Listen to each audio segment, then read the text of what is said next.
ये कहानी है मृत्युंजय और चाहत की। मृत्युंजय एक गुस्से, खतरनाक और एक सक्सेसफुल बिजनेसमैन है। वही मृत्युंजय और चाहत की शादी हो जाती है, लेकिन उसके शादी के कुछ सालों बाद भी चाहत को मृत्युंजय पसंद नहीं था। चाहत हमेशा मृत्युंजय से गुस्से से ही बातें करती थी। वही मृत्युंजय चाहत से बेपनाह प्यार करता था, जिस वजह से वो चाहत की गलतियों के बावजूद भी उससे दूर नहीं हो पाता था। वही चाहत मृत्युंजय की केयर देखकर उससे थोड़ा थोड़ा पसंद तो करने लगी थी, लेकिन कोई और भी था जो उन दोनों को दूर करना चाहता था, जिस वजह से चाहत की हत्या कर दी जाती है।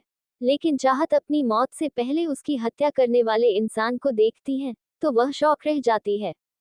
और क्या होगा जब चाहत को मिलेगा दोबारा रिबॉर्न होने का मौका? कौन था वो इंसान चाहत को मारने वाला? कैसे लेगी चाहत अपनी मौत का बदला? क्या चाहत मृत्युंजय से प्यार कर पाएगी? हेलो फ्रेंड्स, आपका स्वागत है तले टाइम्स पर। चलिए शुरू करते हैं आज की कहानी rebirth of devil's dangerous wife episode 1। एक लड़की काली अंधेरे रात में सुनसान सड़क पर भाग रही थी और तेज बारिश भी हो रही थी। बारिश जोरदार थी और बिजली चमक रही थी। उसके चेहरे से आंसू बह रहे थे और उसके बाल बिखरे हुए थे। वो पूरी भीग चुकी थी और वो बार बार पीछे देख रही थी। उसके पीछे दो कारें आ रही थी। लड़की उसे भागते हुए ही देखती है और आसपास देखती है, लेकिन काली अंधेरी रात में सुनसान सड़क पर उसकी मदद करने वाला कोई भी नहीं था। उसके आसपास भी जंगल के सिवा और कुछ था भी नहीं। वो अचानक बगदादी रूप से खड़ी हो जाती है और उसका माइंड ब्लैंक हो जाता है। उसे समझ नहीं आ रहा है कि वह क्या करे, इसलिए न चाहते हुए भी उसके कदम जंगल की ओर मुड़ जाते हैं। वो सड़क से उतरकर जंगल में चली जाती है और उसे मदद के लिए चिल्लाते हुए वहां भटकते हुए देखती है, लेकिन आसपास उसकी बात सुनने वाला कोई भी नहीं था।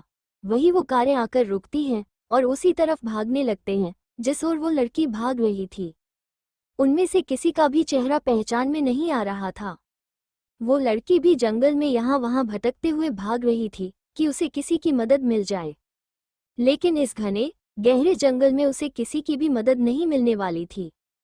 वहां पर कोई था ही नहीं, और ऊपर से तेज बारिश। अंधेरी रात में कौन हो सकता है वहां पर? वो लड़की अपने आसपास देखती है और एक बार पीछे मुड़कर देखती है तो वही उससे कुछ दूर से ही कुछ परछाई अपनी तरफ आती हुई दिखती है। ये देखकर वो जल्दी से अपने आसपास कोई जगह ढूंढ रही थी जिसमें वो छुप सके। वही तभी उसे एक पेड़ दिखता है जो कि बहुत ही बड़ा था और मोटा भी बहुत था। तो वो लड़की उसी पेड़ के पास जाकर बैठ जाती है। वो खुद को छुपाने की कोशिश करती है और वो अपनी आंखों से आंसू बहते हुए महसूस कर रही थी। उसे यकीन नहीं हो रहा था कि उसके पीछे ये कौन लोग पड़े हैं जो कि उसे मारना चाहते हैं।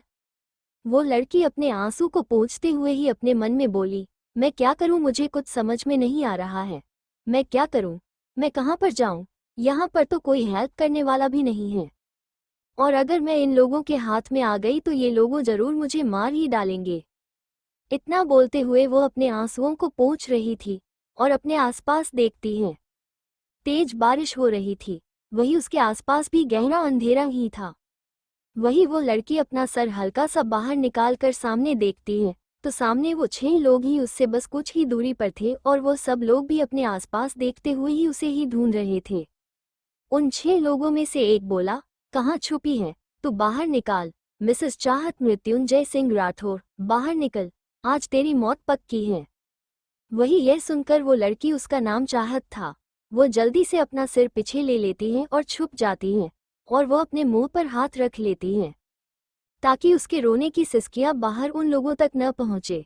वही वो सब लोग एक खूंखार शेर की तरह बस चाहत को ही ढूंढ रहे थे कि जैसे चाहत उसे मिलते ही वो सब एक साथ चाहत का शिकार कर लेंगे। तभी उनमें से एक शख्स बोला, ये लड़की हमें मिल नहीं रही है, कहाँ पर छुपी हुई है ये लड़की? बाहर आ जाए लड़की। वही चाहत ये सब कुछ सुन रही थी, उसे डर लग रहा था। वही तभी दूसरा शख्स बोला, कोई बात नहीं, शायद लगता है वो दूसरी तरफ चली गई होगी, चलो हम चलते हैं यहाँ से।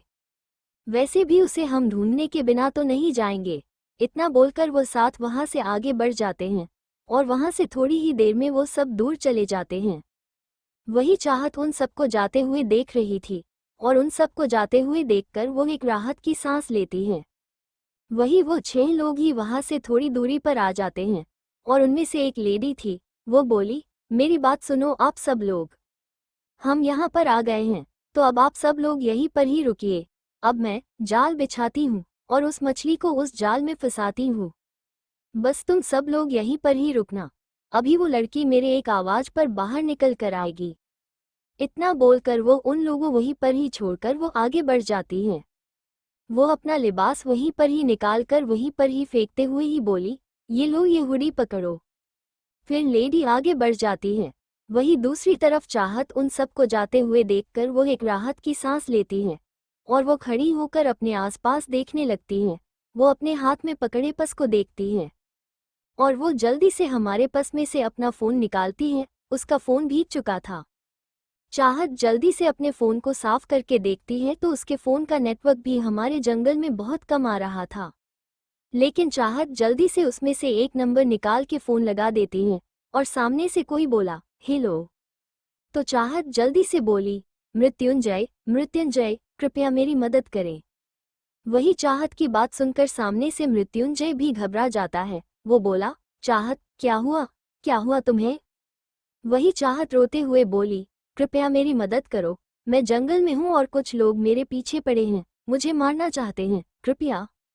वही मृत्युंजय हड़बड़ाते हुए ही चेयर से खड़ा हो जाता है। वो बोला, चाहत, रिलैक्स, मुझे तुम बताओ कि तुम कहाँ हो अभी। वही चाहत के फ़ोन में नेटवर्क कम हो जाता है और उन दोनों की आवाज़ एक दूसरे तक नहीं पहुँचती। चाहत बोली, हेलो हेलो, तुम सुन रही हो मृत्युंजय, हेलो हेलो। लेकिन तभी चाहत फ़ोन देखती है तो फ़ोन कट चुका था। वही सामने भी मृत्युंजय बौखला सा जाता है। वो फिर से चाहत के फ़ोन पर कॉल करता है, लेकिन फ़ोन नहीं लगता तो मृत्युंजय टेबल पर जोर से लात मारता है। उसे बहुत गुस्सा आ रहा था। वही दूसरी तरफ चाहत अपने फ़ोन को अपने पर्स में रखती है और वो अपने आंसू पोंछने हुए ही बोली, हे भगवान, प्लीज़ वो मेरी मदद करने के लिए आ जाए। इतना वो अपने मन में बोल के अपने आसपास देखने लगती है कि कोई आना जाए फिर से। वो देखते देखते ही वो थोड़ी आगे बढ़ी ही थी कि तभी उसे एक आवाज़ आती है, चाहत, कहाँ हो चाहत बेटा? वही दूसरी तरफ चाहत अपने फ़ोन को अपने पर्स में रखती है और वो अपने आंसू पोंछने हुए ही बोली, अंडरस्को, हे भगवान, प्लीज़ वो मेरी मदद करने के लिए आ जाए। इतना वो अपने मन में बोल के अपने आसपास देखने लगती है कि कोई आना जाए फिर से। वो देखते देखते ही वो थोड़ी आगे बढ़ी ही थी कि तभी उसे एक आवाज़ आती है, चाहत, कहाँ हो चाहत बेटा?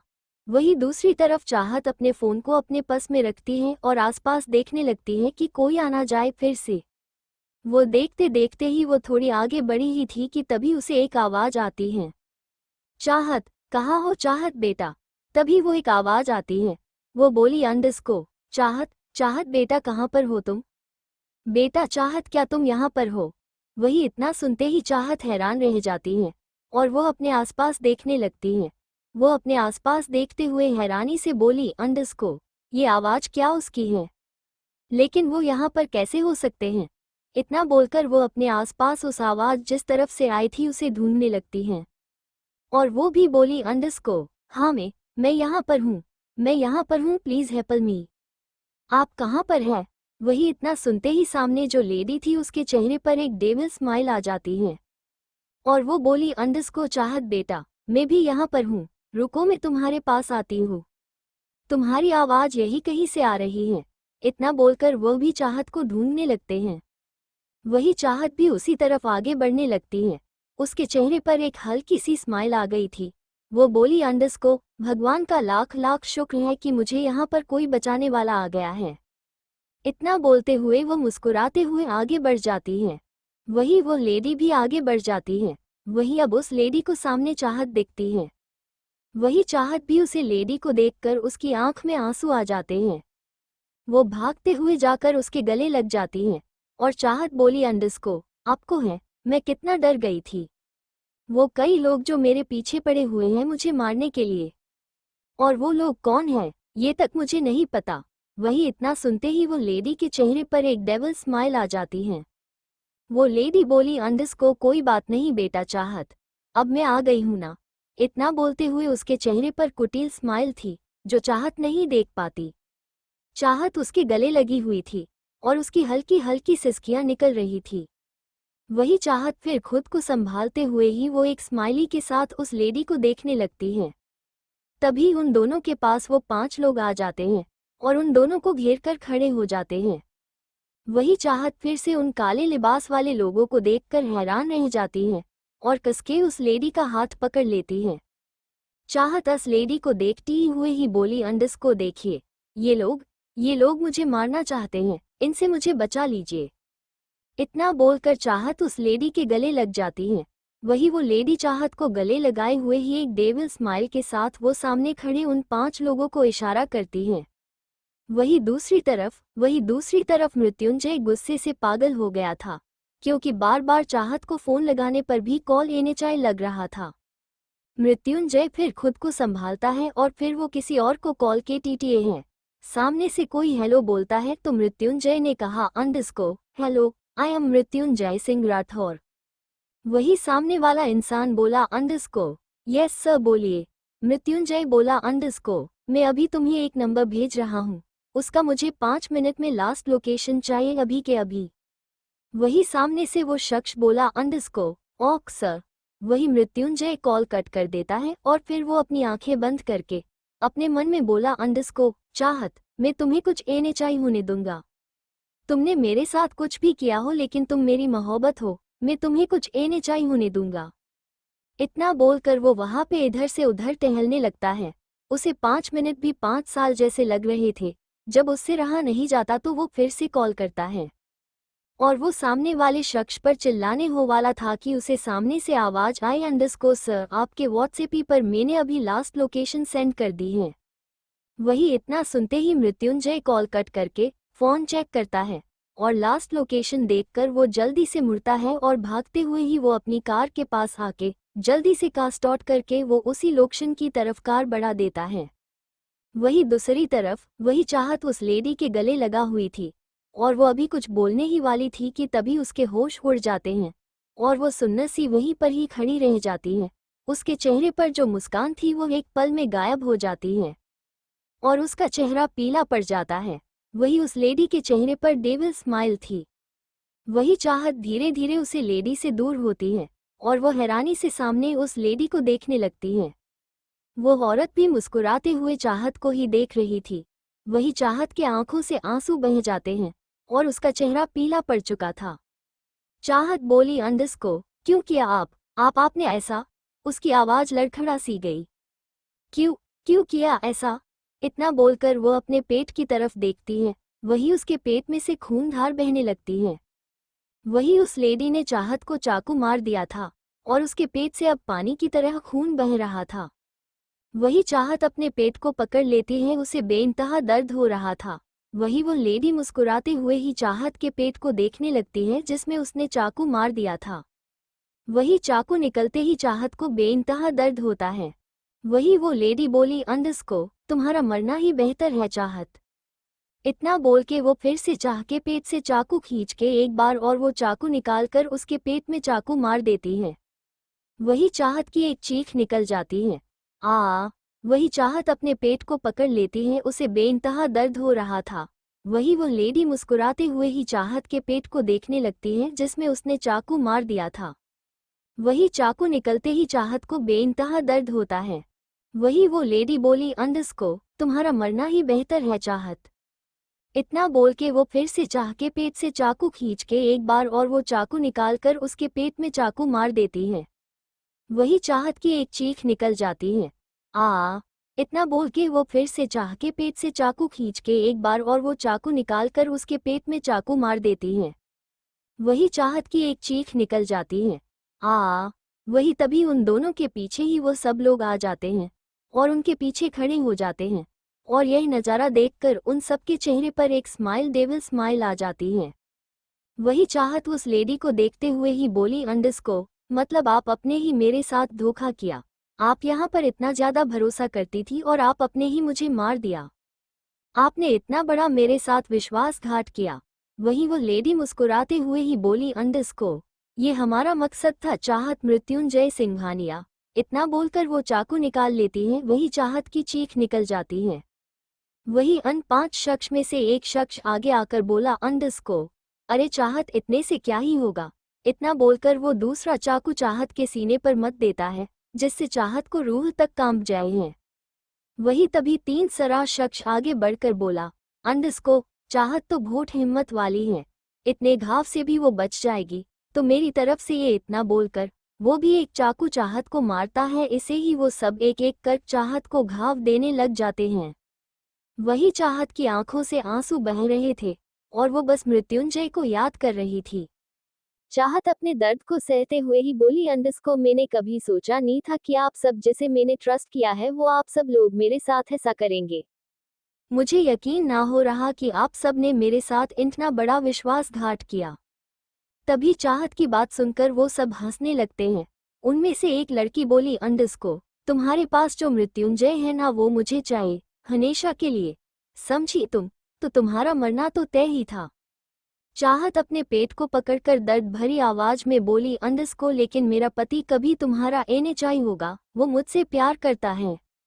वही अब चाहत का बहुत ज्यादा खून बह चुका था, वह उसकी आंखें भी अब धीरे धीरे बंद हो रही थी, उसके कदम भी लड़खड़ा जाते हैं और वह वहीं पर ही गिर जाती हैं और उसी के साथ ही उसकी आंखें भी बंद हो जाती हैं।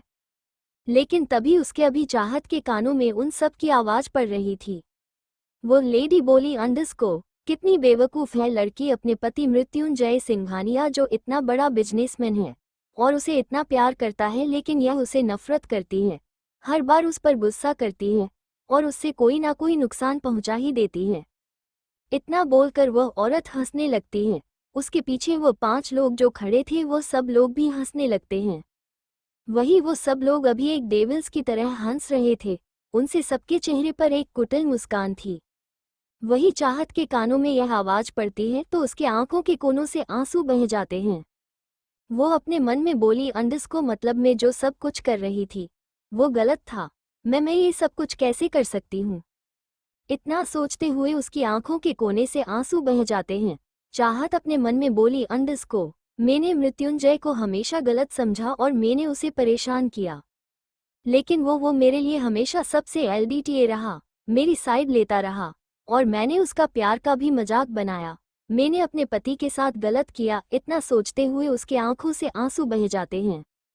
चाहत अपने मन में बोली, अंडस्को, अब तो मौत आ चुकी है, बस मारने से पहले मृत्युंजय आ जाए, एक बार उसकी गोद में ही मेरी जान निकल जाए। और मेरा बच्चा कैसा होगा भगवान, उसे हमेशा सबसे बचा के रखना, मैंने सबके साथ गलत किया है। उसी के साथ उसके आंसू बह जाते हैं। वही वो सब लोग अभी भी जमीन पे पड़ी हुई चाहत को देख रहे थे कि तभी वहां से कुछ दूर एक कार आकर खड़ी होती है। ये सुनकर वो सब चौंक जाते हैं। उन सब में से एक औरता बोली, अंडस्को, अब चलो, सब यहाँ रहना ठीक नहीं है, कोई भी आ सकता है और हम पर शक कर सकता है, तो चलो यहाँ से। इतना सुनते ही सब आगे चले जाते हैं अपनी कार को तरफ। वही जो कार रुकी थी वो किसी और की एनएचआई बल्कि मृत्युंजय की ही थी। मृत्युंजय जल्दी से कार से निकलकर वो लोकेशन की तरफ आता है और जंगल में आकर एकदम से चिल्लाया, चाहत, मेरी चाहत, कहाँ हो तुम? वही चाहत जब मृत्युंजय की आवाज सुनती है तो वो धीरे धीरे आंखें खोलती है और अपना हाथ उठती है। वही मृत्युंजय पूरा बौखला गया था। वो इधर उधर जाते हुए बोला, अंडस्को, चाहत, कहाँ हो तुम? चाहत, आवाज दो मुझे। इतना चिल्लाकर वो इधर उधर चाहत को ढूंढने लगता है। मृत्युंजय की भी जान निकल रही थी कि चाहत कहाँ होगी, किस हालत में उसे मिलेगी। वो खुलकर फिर से बोला, अंडस्को, कहाँ हो तुम? चाहत, वही मृत्युंजय पूरा बौखला गया था। वो इधर उधर जाते हुए बोला, अंडस्को, चाहत, कहाँ हो तुम? चाहत, आवाज दो मुझे। इतना चिल्लाकर वो इधर उधर चाहत को ढूंढने लगता है। मृत्युंजय की भी जान निकल रही थी कि चाहत कहाँ होगी, किस हालत में उसे मिलेगी। चमकता सितारा, विंकिंग फेस फायर। वो खुलकर फिर से बोला, अंडस्को, कहाँ हो तुम? चाहत। मृत्युंजय हर तरफ देखते हुए ही पागलों की तरह इधर उधर चाहत को ढूंढ रहा था। वही चाहत तो बेहोशी की हालत में पड़ी हुई थी, उसके पूरे शरीर पर खून ही खून लगा हुआ था और वो जहां पर पड़ी हुई थी वहीं जमीन पर भी अब उसका खून बह रहा था। वही चाहत खुद को हिम्मत देते हुए ही वो अपनी आंखें खोलती है और धीरे से बोली, अंडस्को, मृत्युंजय। वही वो इतना ज्यादा नहीं बोली थी जिस वजह से मृत्युंजय सुन नहीं पाया था। चाहत मृत्युंजय को बुला रही थी लेकिन वो सुन नहीं पा रहा था। चाहत की आंखों से आंसू बह जाते हैं। वही चाहत अपनी आंखें मिच लेती है और चाहत थोड़ी हिम्मत करके जोर से बोली, अंडस्को मृत्युंजय। वही इतना आवाज मृत्युंजय ने सुन लिया, जिस वजह से वो उसके आसपास ही था, लेकिन उसने अभी तक चाहत को देखा नहीं था। वही चाहत जब बोलती है तो मृत्युंजय चाहत की आवाज सुन लेता है और वो जल्दी से आसपास देखते हुए ही वो चाहत को ढूंढते हुए ही बोला, अंडस्को चाहत कहाँ हो तुम। इतना बोलते हुए वो आगे बढ़ता है और वो आगे बढ़कर जब देखता है तो सामने जमीन पर चाहत खून से लटपट पड़ी हुई थी। ये देखकर तो मृत्युंजय की आंखें हैरानी से बड़ी हो जाती हैं और उसकी जान बस निकलते निकलते रह जाती है। मृत्युंजय भागते हुए ही चाहत के पास आता है और वह भागकर चाहत के सर को अपने गोद में ले लेता है और बोला, अंडस्को चाहत चाहत क्या हुआ तुम्हें, तुम्हारी यह हालत, क्या हुआ तुम्हें, तुम ठीक हो। वही मृत्युंजय के मुंह से ठीक से आवाज भी नहीं निकल रही थी। वो क्या बोल रहा है उसे खुद भी पता नहीं था। वही चाहत जब मृत्युंजय को देखती है तो उसके चेहरे पर हल्की सी मुस्कुराहट आ जाती है और वो मृत्युंजय को एक हल्की स्माइल के साथ देखने लगती है। उसकी नजरें मृत्युंजय के चेहरे पर टिक जाती हैं और चाहत अपना एक हाथ उठाकर मृत्युंजय के चेहरे पर रखती है। वह धीरे से बोली, अंडस्को मृत्युंजय मुझे माफ कर दो। मैंने तुम्हें बहुत बार गलत समझा, तुम्हारे साथ गलत भी किया, तुम्हारे पैसों को गलत जगह पर यूज किया और तुम्हें भी बहुत बार तंग किया है, मैं बहुत परेशान किया है तुम्हें, और मुझे अब जो मिल रहा है वो मुझे अपनी गलती की सजा मिल रही है। मैं तुम्हारे साथ जो गलत किया है उसकी सजा मुझे मिल रही है। वही इतना सुनते ही मृत्युंजय चाहत को अपने सीने से लगाते हुए ही उसे कस के पकड़े हुए ही बोला, अंडस्को नहीं चाहत, मैं तुम्हें कुछ नहीं होने दूंगा, मैं तुम्हें कुछ नहीं होने दूंगा। चाहत चलो हम चलते हैं, हॉस्पिटल चलते हैं, मैं तुम्हें जल्दी से ठीक कर दूंगा चाहत। वही चाहत मृत्युंजय के हाथ पर हाथ रखकर अपना चेहरा शांति से उसके कंधे पर टिका देती है और बोली, अंडस्को नहीं, अब बहुत देर हो चुकी है, अब मेरे जाने का वक्त आ गया है। बस इतना सुकून है कि मेरी सांसें से भी तुम्हारी बाहों में बंद होगी। मुझे इस बात का सुकून मिल रहा है, मुझे ये सुकून है कि तुम मेरे पास हो, मेरे मरते वक्त भी मेरे साथ हो। वही इतना सुनते ही मृत्युंजय की आंखों में आंसू आ जाते हैं और वो बोला, अंडस्को तुम मेरे साथ ऐसा नहीं कर सकती, मैं तुम्हें इतना प्यार करता हूँ और तुम मेरे साथ इतना धोखा नहीं कर सकती, तुम मुझे छोड़कर नहीं जा सकती। वही इतना सुनते ही चाहत बोली, अंडस्को मैं भी तुम्हारे साथ जीना चाहती हूँ, लेकिन अब बहुत देर हो चुकी है, अब वो कुछ नहीं हो सकता, और हो सके तो हमारे बेटे को संभाल लेना, तुम उसे अच्छी जिंदगी देना, अच्छी परवरिश देना। वही इतना सुनते ही मृत्युंजय बोला, ये तुम कैसी पागलों जैसी बात कर रही हो, तुम्हें कुछ नहीं होगा, मैं तुम्हें ठीक कर दूंगा चाहत, तुम मुझे मत छोड़कर एने जा सकती। वही चाहत की आंखों से आंसू बह जाते हैं और वही मृत्युंजय की आंखों में भी आंसू बह रहे थे।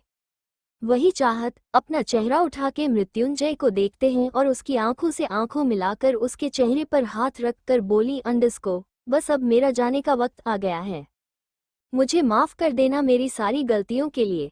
तभी मृत्यु की बोला, अंडस्को चाहत एक बात बताओ, तुम्हारी हालत की किसने है, मुझे बताओ तो सही, तुम्हारे साथ ये सब किसने किया। वही चाहत अपनी आंखें धीरे धीरे बंद कर लेती है और इसके साथ ही चाहत की सांसें रुक जाती हैं। वही चाहत के चेहरे पर हल्की सी मुस्कुराहट थी। वही मृत्युंजय चाहत की आंखें बंद होता देखकर बोला, अंडस्को चाहत चाहत आंखें खोलो, चाहत क्या हुआ तुम्हें, चाहत आंखें खोलो अपनी। वही चाहत अपनी आंखें कभी भी नहीं खोलने वाली थी, अब वो मर चुकी थी। वही मृत्युंजय चाहत को अपने सीने से लगाकर जोर से आसमान की तरफ देखकर हुए चिल्लाया, अंडस्को चाहत। और इसी के साथ चाहत की मौत हो चुकी थी। वही उस जंगल में की आवाज गूंज रही थी, चाहत। मृत्युंजय की आवाज और पूरे जंगल में गूंज रही थी, सिर्फ और सिर्फ चाहत चाहत और चाहत। वहीं इसी के साथ ही एक लड़की सपने से एक झटके से चौंक कर उठकर अपने बेड पर बैठ जाती है और वो अपने आसपास देखने लगती है। वो लड़की अपने चेहरे पे आया पसीना पहुंचती है और इधर उधर देखने लगती है, जैसे वह मानना चाह रही हो कि वो उसके साथ जो था वो सपना था या सच। वो कोई और नहीं बल्कि चाहत ही थी। वो अपने बेड पर उठकर बैठी थी और वो अपने आसपास देखने लगती है। चाहत बोलिए, यह मेरे साथ क्या हुआ, मैं तो मर चुकी थी ना, तो फिर मैं ये बेड पर कैसे आए, ये सब क्या हो रहा है, मुझे कुछ समझ में नहीं आ रहा है। क्या क्या मैं जिंदा हूँ या फिर मेरी आत्मा है? मैं कुछ समझ क्यों नहीं पा रही हूँ। इतना बोलकर चाहत अपने आसपास दिखती है और तब उसे अपने पास में पड़ा हुआ फोन दिखता है। तो चाहत अपना फोन को उठाती है और देखती है तो उसमें जो डेट थी वो देखकर चाहत चौंक जाती है। चाहत बोली, अंडरस्कोर, ये डेट ही डेट कैसे हो सकती है? जब मेरी मौत हुई थी उसे दिन तो कुछ और ही तारीख थी ना, तो यह ऐसे कैसे हो सकता है? इतना बोलकर चाहत अपने आसपास देखती है और खड़े होकर बाहर खिड़की के पास जाकर बाहर देखती है और उसे पता चलता है कि वो सच में जिंदा ही है और यह सब जो हो रहा है वो सब कुछ सच है। चाहत अपने आसपास देखते हुए ही बोली, अंडरस्कोर, क्या ये सब सच है? क्या मैं जिंदा हूँ? लेकिन कैसे? फिर वो थोड़ी देर कुछ सोचकर अपने आसपास देखती है। उसे कुछ याद आता है तो वो बोली, अंडरस्कोर, ओह तू मेरे गोद ने एक चांस दोया है मुझे फिर से जीने का। मेरा रीबर्थ हुआ है। मुझे भगवान ने फिर से वही जिंदगी जीने के लिए दी है और फिर से एक मौका दिया है मेरे अपनी जिंदगी सुधार सकूं और अपने मृत्युंजय और अपने बेटे को प्यार दे सकूं और जो जिसने भी मेरे साथ गलत किया है उसके साथ में बदला ले सकूं, उसको मैं सबक सिखाकर उसकी औकात दिखा सकूं। इतना बोलते हुए चाहत गुस्से से ही बोली, अंडरस्कोर, उन सब लोगों ने मेरे साथ धोखा किया। मैंने उन सब पर भरोसा किया, इतना भरोसा किया और उन सब ने मुझे मार डाला। मेरे पति से, मेरे ही बेटे से मुझे दूर किया, लेकिन ऐसा भगवान को मंजूर नहीं था, इसलिए उन्होंने मुझे एक और मौका दिया है। भगवान की कृपा से मैं फिर से जिंदा हो पाई हूँ। अब मैं सबको सबक सिखाऊंगी और कैसे मैं सबका जीना हराम करती हूँ, कैसे मैं चुन चुन कर सबसे बदला लेती हूँ। इतना बोलकर चाहत अपने कमरे से बाहर निकलती है और जब वो कमरे से बाहर निकलती है तो नीचे चाहत के पापा और मम्मी जो में बैठे हुए थे और वो बात कर रहे थे। वही चाहत के मम्मी नैना जी बोली, अरे चाहत बेटा तुम उठ गई। तभी चाहत के पापा बोले, अंडरस्कोर, बेटा चलो नाश्ता कर लो, अब सुबह हो चुकी है। वही इतना सुनते ही चाहत बोली, अंडरस्कोर, हाँ पापा चलो साथ में नाश्ता करते हैं, उसके बाद मुझे अपने घर जाना है। वही इतना सुनते ही चाहत के पापा हैरानी से बोले, तुम्हें अपने घर जाना है? कौन से घर जाना है? वही इतना सुनते ही चाहत इत्मीनान से बोली, अंडरस्कोर सी, मुझे अपने पति के पास जाना है, मृत्युंजय के पास जाना है। वही इतना सुनते ही चाहत की मम्मी और पापा दोनों ही सोफे से खड़े हो जाते हैं और चाहत के पापा बोले, अंडरस्कोर, ये कैसा मजाक कर रही हो बेटा तुम? उस मृत्युंजय ने तो तुम्हारे साथ गलत किया था ना, वो तो तुम्हें कमरे में कैद करके रखता है ना, फिर तुम उसके पास क्यों जाना चाहती हो? तुम तो उसे तलाक लेने वाली थी ना। वही इतना सुनते ही चाहत बोली, अंडरस्कोर, नहीं पापा आप गलत समझ रहे हैं, जो कुछ भी हुआ उसे भूल जाइए। मैं एक मौका देना चाहती हूँ, अपने पति को एक चांस देना चाहती हूँ, अपनी मैरिड लाइफ को जीना चाहती हूँ और सब कुछ सही करना चाहती हूँ, इसलिए आप परेशान ना हो और चलिए नाश्ता करते हैं। वही इतना सुनते ही चाहत की मम्मी नैना जी बोली, अंडरस्कोर, यह सही है बेटा, तुम सही सोच रही हो। अपनी शादीशुदा जिंदगी को अच्छे से जियो और अपने पति का, अपने घर का, सब लोगों का ख्याल रखो। वही इतना सुनते ही चाहत बोली, अंडरस्कोर, अब तो बहुत कुछ बदलने वाला है मम्मी, आप चिंता ना करें। बस एक बार मैं उस घर में जाऊं और देखिए आप कैसे मैं सब कुछ संभाल लूंगी, सबका बहुत अच्छे से ख्याल रखूंगी। और यह बात चाहत ने एक डेविल स्माइल के साथ बोली थी। ये चाहत जिसका रीबर्थ हुआ था, ये चाहत एक डेंजरस चाहत बन गई थी। ये पहले वाली चाहत एनएचआई थी। वही चाहत के मम्मी पापा तो बस चाहत को ही देख रहे थे। आज चाहत में अलग ही नूर लग रहा था, चाहत के चेहरे पर अलग ही चमक और अलग ही एटीट्यूड झलक रहा था, जो पहले वाली चाहत में नहीं था। और यह आज चाहत का एक अलग ही रूप देखने को मिल रहा था। वही चाहत के मम्मी पापा चाहत को ही देख रहे थे। नैना जी और शैलेश जी एक तक चाहत को ही देख रहे थे और उन दोनों को भी थोड़ी सी हैरानी हो रही थी, लेकिन फिर वो दोनों में से कोई भी कुछ भी बोलता नहीं है। वही चाहत बोली, चले मम्मी पापा खाने के लिए चलते हैं। इतना बोलकर वो डाइनिंग टेबल के पास आ जाती हैं और डाइनिंग टेबल पर बैठकर वो अपने प्लेट में नाश्ता सर्व करने लगती हैं। वही चाहत की मम्मी पापा नहीं, वो दोनों ही आ जाते हैं और वह दोनों भी वहां जाकर चाहत के पास ही बैठ जाते हैं। वही चाहत अपनी थाली में खाना निकालते हुए अपने मन में सोच रही थी, आज मैं घर जाऊंगी और वहां जो जो लोग मुझे नफरत करते हैं उन सबको मुझे देखकर एक बहुत बड़ा झटका लगने वाला है और उससे भी बड़ा झटका मैं उसे और देने वाली हूँ। सबके लिए सरप्राइज जो है मेरा। वही इतना सोचते हुए चाहत एक डेविल स्माइल करती है और वो खाना निकाल कर खाना खाने लगती है। ऐसे ही वो सब लोग खाना खाते हैं और नाश्ता करने के बाद चाहत खड़ी होती हुई बोली, अंडस को मेरा नाश्ता हो गया है मम्मी पापा, मैं जा रही हूँ पैकिंग करने के लिए। अब वही इतना सुनते ही नहीं नैना जी बोली, हाँ हाँ बेटा जाओ पैकिंग कर लो अपनी पूरी, और इस बार अपनी शादी को पूरी तरह से निभाने की कोशिश करना, हो सके तो सबसे प्यार करना और सबके साथ प्यार से रहना। वही इतना सुनते ही चाहत अपने मन में एक डेविल स्माइल के साथ बोली, इस बात तो मैं सबको ऐसा प्यार करूंगी कि सब देखते ही रह जाएंगे। जिन लोगों ने मेरे साथ गलत किया है, जिन लोगों पर मैंने इतना ट्रस्ट किया, उन लोगों ने मेरा विश्वास तोड़ा है, तो मैं उन सबको सबक सिखा कर रखूंगी और प्यार तो मैं उनसे बस अलग लेवल का ही दूंगी। इतना सोचते हुए चाहत मुस्कुराते हुए ही अपने मम्मी से बोली, हाँ मम्मी जरूर, इस बार सब कुछ नया होगा, नई शुरुआत होगी इस बार। इतना बोलते हुए वह ऊपर कमरे की तरफ चली जाती है। वही उसके पापा चाहत को देखते हुए ही बोले, अंडस को नैना तुम्हें नहीं लग रहा हमारी चाहत कुछ आज बदली बदली से लग रही है? ये इतने दिनों से यहाँ पर आए हैं लेकिन चाहत में कुछ अलग सा ही नहीं लग रहा है तुम्हें आज? वही इतना सुनते ही चाहत की मम्मी नैना जी बोली, अंडस को हाँ मुझे भी थोड़ी सी बदली बदली सी लग रही है।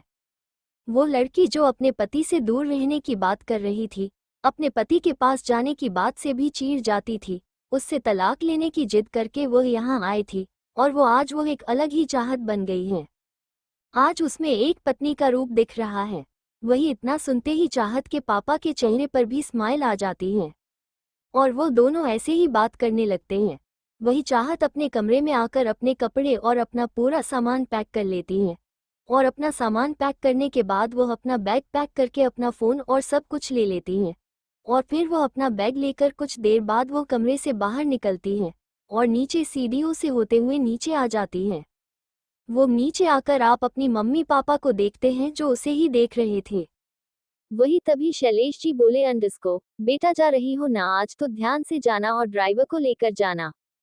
वही इतना सुनते ही चाहत बोली, अंडस को अरे नहीं पापा, आज ड्राइवर की जरूरत नहीं है मुझे, मैं आज खुद कर ड्राइव करके जाऊंगी। वही इतना सुनते ही चाहत की मम्मी खड़ी होती है और चाहत के सिर पर हाथ रखकर उसे आशीर्वाद देते हुए ही बोली, अंडस को खुश रहो और सबको खुश रखना, और इतना बोलकर वह चाहत के गले लग जाती है। वही चाहत भी अपनी मम्मी और पापा दोनों को गले लगाती हैं और फिर उसे विदा लेकर वो अपना बैग लेकर बाहर निकलती हैं। बाहर निकालकर चाहत अपने कार में बैठकर और कार स्टार्ट करती हैं और एक तेज रफ्तार के कार गेट से बाहर निकालकर सड़क पर दौड़ाने लगती हैं। वहीं दूसरी तरफ एक बड़े से बंगले के अंदर एक औरत की आवाज आई, वो बोली, अंडस को अरे सब लोग चलो नाश्ता कर लो, देर हो चुकी है आज तो बहुत ज्यादा ही। वही इतना सुनते ही सब लोग वहां पर आ जाते हैं। वही तभी उनमें से एक लड़की थी जो बहुत ही फैंसी कपड़े पहने हुए थे, मॉडल जैसी लग रही थी। वो बोली, अंडस को अरे आंटी आप भी ना कितना काम करती हैं, इतना काम मत करिए, क्यों आप इतना काम कर रही हैं?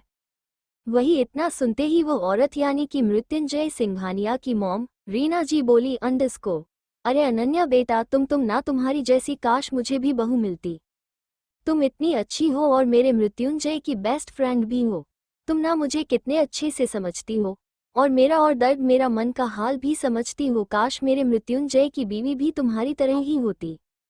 इतना सोचकर वो अपना चेहरा उदास सा बना लेती है। वहीं जब अनन्या रीना जी के मुंह से अपने बारे में मृत्युंजय की वाइफ बनी की होती ऐसा बोलती है तो उसके मन में तो जैसे लड्डू फूटने लगते हैं। वो रीना जी को गले लगाते हुए ही बोली, अंडस को डोंट वरी आंटी, सब कुछ ठीक हो जाएगा, वैसे भी चाहत भी अच्छी है, वो भी मेरी बेस्ट फ्रेंड ही है। लेकिन चाहत थोड़ा सा सबका इंसल्ट कर देती है, उसे किसी से भी कैसे बात करनी है उसे पता ही नहीं है। बात सिर्फ इतनी सी है कि चाहत थोड़ी सी बिगड़ी हुई है। वही इतना सुनते ही रीना जी भी अनन्या को अपने गले लगाते हुए ही बोली, अंडस को काश पहले से ही मेरे मृत्युंजय की शादी तुमसे हुई होती। इतना सुनते ही अनन्या के चेहरे पर स्माइल आ जाती है। वही तभी वहां पर मृत्युंजय की बुआ जी आते हुए ही बोली, अंडस को अरे बस भी करो तुम सब, खाना खाने चलते हैं, देखो सब लोग डाइनिंग टेबल पर आ गए हैं। वही तभी मृत्युंजय भी सीढ़ियों से नीचे उतरते हुए आता है और वो बेहद हैंडसम और हॉट लग रहा था। वहीं अनन्या की नज़र जब मृत्युंजय पर जाती है तो वह तो बस मृत्युंजय को देखते ही रही जाती है। तभी उसके पास मृत्युंजय का कजिन ब्रदर लकी आता है और वो अनन्या को कंधे से मारता है और बोला, अंडस को क्या हुआ डार्लिंग, इतना शौक क्यों हो गई मेरे ब्रदर को देखकर? क्या इतना मर मिट्टी हो तुम उस पर? वही इतना सुनते ही अनन्या चौंक कर लकी को देखने लगती है और वो बोली, अंडस को लकी पागल हो गई हो क्या, बेवकूफ़ इंसान, डरा दिया तुमने तो मुझे। इतना बोलते हुए वो अपना मुंह बिगड़ने हुए वहां से चली जाती। हाँ, वहीं अब डाइनिंग टेबल पर सब लोग आ चुके थे। मृत्युंजय के पापा, मम्मी, उसके कजन ब्रदर, एक लकी और एक आदित्य। मृत्युंजय की बेस्ट फ्रेंड अनन्या, मृत्युंजय की बड़ी माँ शालिनी सिंघानिया जो पूरे घर को संभालती थी, और बाकी के सभी लोग भी आ चुके थे और डाइनिंग टेबल पर बैठ चुके थे। वही सभी सर्वेंट उन सबको खाना सर्व करते हैं और सब लोगों की थाली में खाना परोसते हैं। वही खाना सब लोगों की थाली में सर्व हो चुका था। तभी घर के मेन गेट से एक कार तेज रफ्तार से एंटर होती है और तेज रफ्तार से वो कार आकर घर के मेन दरवाजे के पास रुकती है और वो कार इतनी तेजी से आई थी कि उस कार के ब्रेक लगाते ही टायर के घिसने की आवाज़ घर के अंदर तक सुनाई देती है। टायर के घिसने की आवाज़ इतनी ज़्यादा थी कि यह सुनकर सब लोग चौंक जाते हैं और सब लोगों का ध्यान घर के मेन गेट की तरफ चला जाता है। वहीं वो कार लेकर आने वाली कोई और नहीं बल्कि चाहत ही थी। चाहत सिंघानिया मेंशन को देखकर एक डेविल स्माइल करते हुए कार से नीचे उतरती है और बोली, अंडस को बहुत हो गया, अब बहुत लोगों ने मुझे धोखा दे लिया और सब ने मुझे बेवकूफ़ समझकर मुझे बेवकूफ़ बनाया, लेकिन ये चाहत मृत्युंजय सिंघानिया अब गिन गिन कर सबसे बदला लेगी और सबके मुखौटा उसके चेहरे से अलग करेगी। इतना सोचते हुए चाहत एक डेविल स्माइल के साथ कार से बाहर निकलती है और कार से बाहर निकालकर चाहत अपना बैग निकालकर घर के में गेट की तरफ आ जाती है। वही सब लोग घर के मेन दरवाजे की तरफ ही देख रहे थे। तभी मृत्युंजय की बड़ी माँ यानी कि शालिनी सिंघानिया सबको देखते हुए बोले, दी जो कोई भी आया होगा वह आ जाएगा, सब लोग खाना स्टार्ट करो। इतना सुनते ही सब लोग अपनी खाने के लिए चम्मच उठाते हैं, लेकिन तभी उन सबके कानों में एक आवाज आई, अरे ऐसे कैसे बड़ी माँ, पहले स्वागत तो करें अपनी बहू का जो इतने दिनों बाद आई है। वही इतना सुनते ही सब लोगों की नज़र एक साथ दरवाजे की तरफ आज चली जाती है और सब लोग चाहत को वहां पर देखकर चौंक जाते हैं और सब लोगों की नज़र एक साथ चाहत पर चली जाती है। सब लोग जो चेयर पर बैठे हुए थे वो सब लोग खड़े हो जाते हैं और वही मृत्युंजय की नज़र जब चाहत के चेहरे पर जाती है तो वो एक तक चाहत को देखने लगता है। आज चाहत सज सवरकर और उसने ब्लैक कलर की साड़ी पहनी हुई थी और वह उस ब्लैक साड़ी में खूबसूरत नहीं, वो कयामत लग रही थी। वही मृत्युंजय चाहत को देखने लगता है, उसकी नज़र नहीं हट रही थी चाहत से और उसकी नज़रों में वो प्यार, वो मोहब्बत कोई भी देख सकता था। वही चाहत वहां पर खड़ी थी कि और सब लोग बस एक टक चाहत को देख रहे थे। तभी चाहत बोली, अंडस को, अरे सब लोग ऐसे क्यों देख रहे हैं? मैं चाहत ही हूँ, कोई और नहीं आया है। मैं यानी कि चाहत मृत्युंजय सिंघानिया, मतलब कि आप सब की बहू ही आए हैं इस घर में, और अब आप सब लोग नाश्ता कर ही रहे हैं तो मुझे भी बुला लीजिए। वैसे तो मैं नाश्ता करके आई हूँ, लेकिन फिर भी आज अपने परिवार के साथ नाश्ता करने का कुछ अलग ही मजा होता है। इतना बोलते हुए वो सब लोगों के चेहरे पर नज़र डालती हैं। वही सब लोग बस हैरानी से चाहत को देख रहे थे, क्योंकि चाहत में जब से शादी हुई थी तब से वो मुश्किल से ही सब परिवार के साथ खाने के लिए आई थी, वरना वो अपने कमरे में ही खाना मंगवा कर कमरे में ही खा लेती थी। लेकिन अभी जो चाहत बोल रही थी कि वो सबके साथ खाना चाहती है, ये सुनकर तो वहां पर खड़े किसी को भी विश्वास नहीं हो रहा था कि चाहत ऐसा बोल रही है। और सबके मन में एक सवाल चल रहा था कि चाहत जो यहाँ से मृत्युंजय से तलाक की बात करके गई थी, वो इस घर पर दोबारा आए क्यों है? वो तो तलाक लेना चाहती थी ना मृत्युंजय से। सबके मन में बस एक ही सवाल गूंज रहा था। वही चाहत सब लोगों को देखते हुए ही बोली, अंडस को, अरे कोई बात नहीं, आप लोग ऐसे चौके मत, मैं खुद ही आ जाती हूँ अपने घर में, अपने सिंघानिया मेंशन के अंदर। इतना बोलते हुए ही वो अपना बैग लेकर अपना पहला कदम घर में रखती है और जैसे काली माता आ रही हो वैसे ही आज उसके कदम जमीन पर पड़ रहे थे और सब लोग बस देखते ही रह गए। चाहत घर में आ जाती है और वो उन सब से थोड़ी दूरी पर खड़ी हो जाती है और अपना बैग भी वहीं पर ही कर रख देती है। वही तभी चाहत की नज़र मृत्युंजय पर जाती है और वो उसे देखकर आज पहली बार चाहत की धड़कन एक पल के लिए रुक जाती है। आज पहली चाहत का दिल शोर कर रहा था। मृत्युंजय तो चाहत से मोहब्बत करता ही था, लेकिन चाहती ही थी जो उससे दूर भागती रहती थी। वही मृत्युंजय चाहत को ही देख रहा था और चाहत की नज़र भी मृत्युंजय के चेहरे पर ही टिकी हुई थी और दोनों ही एक दूसरे को ही देख रहे थे। और चाहत अपने मन में बोली अंडरस्को हाई दिल विंकिंग फेस दिल मेरा पति कितना हैंडसम है, नजर ना लगे उसे किसी की। हाई मेरा बंदा विंकिंग फेस ग्रिन। इतना सब वो अपने मन में सोच रही थी।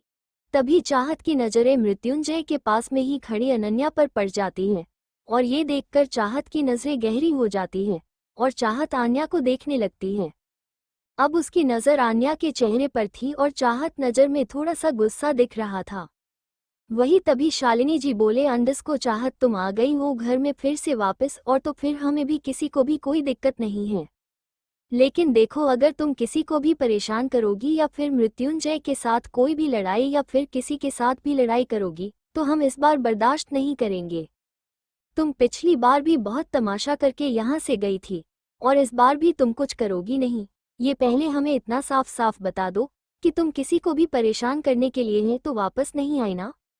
वही इतना सुनते ही चाहत के चेहरे पर एक डेविल स्माइल आ जाती है और वह शालिनी जी को देखते हुए ही बोली अंडरस्को बड़ी माँ आप टेंशन फ्री होकर रही, अब मैं किसी को भी तंग करने के लिए तो बिल्कुल भी नहीं आई। इतना बोलकर वो अपने मन में सोचती है गिन गिन कर सबसे बदला लेने के लिए आई हूँ। चाहत बोली अंडरस्को बड़ी माँ डोंट वरी, अब इस बार घर को संभाल लूंगी। इस घर की बड़ी बहू होने के नाते मेरा फर्ज बनता है कि मैं घर की जिम्मेदारियां उठाऊं और सबसे प्यार से रहूं और सब कुछ संभाल जी लूंगी मैं। वही इतना सुनते ही शालिनी जी के चेहरे पर एक हल्की से मुस्कुराना आ जाती है और वो बोली अंडरस्को जरूर चाहत, अगर तुम इस बार ये सब सोच कर आई हो कि तुम सारी जिम्मेदारियां उठा लोगी तो यह इससे अच्छी बात कोई हो ही नहीं सकती। अब ठीक है चलो आओ नाश्ता करते हैं सब लोग। वही बाकी सब लोग तो चाहत को ही देख रहे थे जैसे उन सबको सांप सूंघ गया हो। तभी आन्या के पास में खड़ा हुआ लकी बोला अंडरस्को डार्लिंग तुम्हें नहीं लगता कि तुम्हारी ये दोस्त चाहत इस बार मृत्युंजय भाई की जिंदगी से नहीं जाएगी। वही इतना सुनते ही आन्या लकी को एक कोहनी मारते हुए धीरे से बोले अंडरस्को तुम अपनी बकवास बंद करो और चुपचाप खड़े रहो। वही लक्की बेचारा अपना पेट पकड़कर चुपचाप खड़ा हो जाया है। तभी चाहत एक स्माइल के साथ आगे बढ़ती है और वो उन सबको देखते हुए ही उन सब के पास से गुजरते हुए ही आन्या के पास आकर खड़ी हो जाती है। वही मृत्युंजय आन्या और बाकी घर वाले चाहत को देखने सवालिया नजरों से देखने लगते हैं, क्योंकि एक चेयर खाली पड़ी थी सबसे लास्ट में, वहां पर चाहत नहीं बैठी थी और यहाँ पर आकर खड़ी हुई थी। आन्या बोली चाहत मेरी बस्ती कैसी है, तू वापस आ गई मुझे बहुत खुशी हुई। वही इतना सुनते ही चाहत बोली अंडरस्को वापस तो आना ही था, आखिर यह मेरा ही तो घर है और वैसे भी मेरे यहाँ इस घर में वापस आने की खुशी तेरे चेहरे पर दिखाई ही दे रही है। वही इतना सुनते ही चाहत का के चेहरे पर एक डेविल स्माइल आ जाती है, लेकिन आन्या का चेहरा बिगड़ जाता है और वो जबरदस्ती मुस्कुराते हुए ही बोली अंडरस्को सच में चाहत मैं तेरे लिए बहुत बहुत ज्यादा खुश हूँ। तभी चाहत बोली अंडरस्को अरे कोई बात नहीं, तू खुश है तो इसी खुशी के साथ मुझे मेरे पति के पास बैठने दे, और तुम वो जो लास्ट वाली चेयर है ना खाली है वहां पर जाकर बैठ सकते हो क्या। आज मैं वापस आई हूँ इतने दिनों बाद तो मुझे अपने पति के पास बैठकर ही खाना चाहिए ना। वही इतना सुनते ही घर वालों को जैसे दूसरा शौक लग गया। वो सब लोग फिर से सरप्राइज हो गए और आंखें चार करके चाहत को देखने लगे, जैसे यकीन करना चाह रही हो कि यह वही चाहत है जो मृत्युंजय और बाकी घरवालों से चिढ़ती थी। वही मृत्युंजय तो फिर बिना पलक झपक चाहत को ही देख रहा था। तभी आन्या बोली अंडरस्को लेकिन तुम वहां पर बैठ जाती चाहत, वो क्या है ना मेरी प्ले पहले से ही यहाँ है तो। वही इतना सुनते ही चाहत आगे बढ़कर आन्या की प्लेट उठाती है और उसे आन्या के हाथ में पकड़ाते हुए ही बोली अंडरस्को ये लो तुम अपनी यह प्लेट लेकर जाओ और मुझे अपने पति के पास में बैठने दो, और आन्या तुम चिंता मत करो वैसे भी मैं दूसरी प्लेट ले लूंगी। वहीं आन्या का चेहरा उतर गया था और उसके चेहरे पर हल्का सा गुस्सा भी झलक रहा था, लेकिन आन्या अपने गुस्से को अपने कंट्रोल में करते हुए ही वो अपनी प्लेट लेकर वो जहाँ पर खाली चेयर पड़ी थी वहाँ पर चली जाती है। और चाहत अब मुस्कुराते हुए मृत्युंजय के पास खड़ी थी। तभी शालिनी जी सबको देखते हुए बोली, अंडस को सब लोग अब बैठ जाए और खाना खा ले। वही इतना सुनते ही सब लोग धीरे धीरे खाना खाने लगते हैं। आज तो किसी के मुंह से ठीक से खाना भी नहीं उगला जा रहा था, क्योंकि सबको शौक पर शौक दे रही थी चाहत। Tears of Joy, winking face green. वही चाहत भी अपनी प्लेट लेती है और वह उसमें खाना निकाल कर खाने लगती है और चाहत खाते हुए सबको नोटिस भी कर रही थी। वही डाइनिंग टेबल पर बैठे हुए लोगों में से कोई लोग ऐसे थे जो चाहत को वहां पर देखकर बिल्कुल भी खुश नहीं थे, और कोई लोग ऐसे थे जिनको चाहत को देखकर बहुत खुशी हुई थी। उनमें से चाहत के ससुर जी, चाहत के चाचा जी, चाची जी, उनके बेटे आदित्य और राधिका, उन सबको बहुत खुशी हो रही थी आज चाहत को इस रूप में देखकर। और यहाँ पर देखकर बाकी के कुछ लोग थे जो कुछ खास खुश नहीं थे। वही सब लोग खाना खाने लगते हैं और कुछ देर बाद सब लोग अपना अपना नाश्ता कंप्लीट करते हैं और खड़े होकर अपने अपने कामों के लिए चले जाते हैं। वही चाहत भी खड़ी होती है और अपना बैग उठाती है वो अभी सीढ़ियों की तरफ बढ़ी ही थी कि तभी आन्या और उसकी सासू माँ यानी कि रीना जी वहां पर आती हैं। और रीना जी बोली, अंडस को, चाहत बेटा तुम तो नहीं आने वाली थी ना, तुम तो मृत्युंजय से तलाक लेने वाली थी ना, फिर तुम्हारा मन कैसे बदलता है और तुम वापस क्यों आई हो? कहीं फिर से सबको तंग करने तो नहीं आई? तभी आन्या बोली अंडस को, अरे नहीं आंटी जी, आप ऐसा क्यों बोल रही हैं? चाहत हर बार की तरह किसी को परेशान थोड़ी ना करेगी, वो मृत्युंजय का ख्याल ही रखेंगी, वो उससे लड़ाई बिल्कुल नहीं करेगी। वही चाहत आन्या की बातों का टोन समझ रही थी और वो अपनी सासू माँ यानी कि रीना जी को देखते हुए ही बोली, अंडस को, वो क्या है ना सासू माँ, आप बिल्कुल भी टेंशन मत लीजिए और अब आप टेंशन फ्री हो जाएं। अब सारी टेंशन में लूंगी, मतलब कि घर की सारी जिम्मेदारियां सब कुछ भी संभालूंगी और आपके बेटे मृत्युंजय यानी कि मेरे पति, उसका मैं बहुत अच्छे से ख्याल रखूंगी, उसको मैं कोई भी शिकायत का मौका तक ना दूंगी। आप चैन से रहिए और रही तलाक की बात तो उसे भूल जाए। मैं अपने पति के लिए, अपने बेटे के लिए यहाँ पर आई हूँ, सो डोंट वरी। तभी इतना सुनते ही आन्या बोली, अंडस को, लेकिन तुम्हारा बेटा तक्ष तो यहाँ पर नहीं है।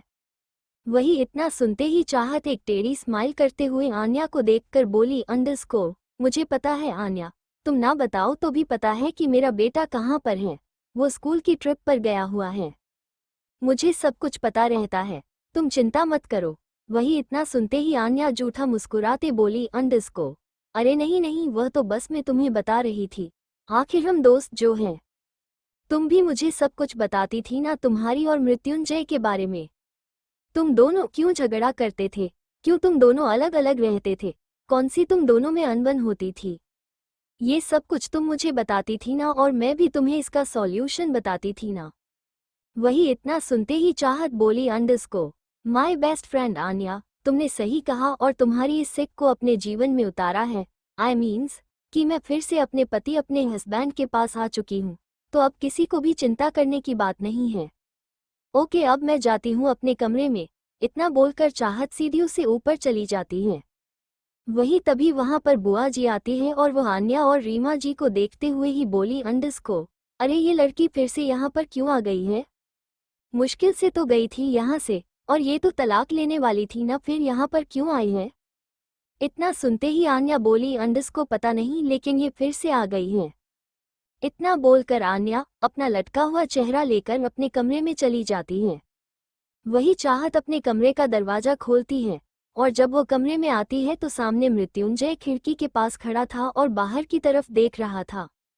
चाहत अपना बैग वहीं पर रखती है और अभी उसने 2-3 कदम आगे बढ़ाए ही थे कि तभी मृत्युंजय की आवाज की आई, चाहत तुम तो नहीं आने वाली थी ना, मुझे तलाक लेने वाली थी तो यहाँ पर क्यों आई हो?